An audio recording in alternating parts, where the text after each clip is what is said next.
И мне было просто любопытно сначала, что это за школа модераторов, да?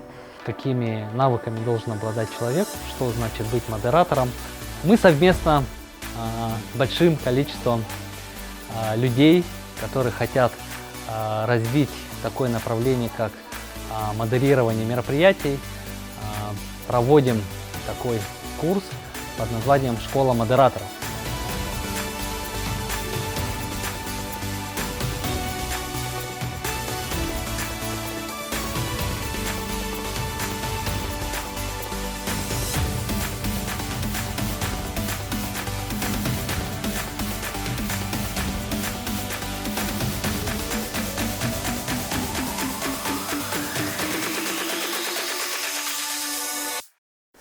Школа модераторов, вводный курс на базе смарт-библиотеки, была организована с целью, чтобы ее слушатели могли овладеть такими компетенциями, которые бы позволяли им проводить, то есть модерировать, да, любые мероприятия на абсолютно любую тему.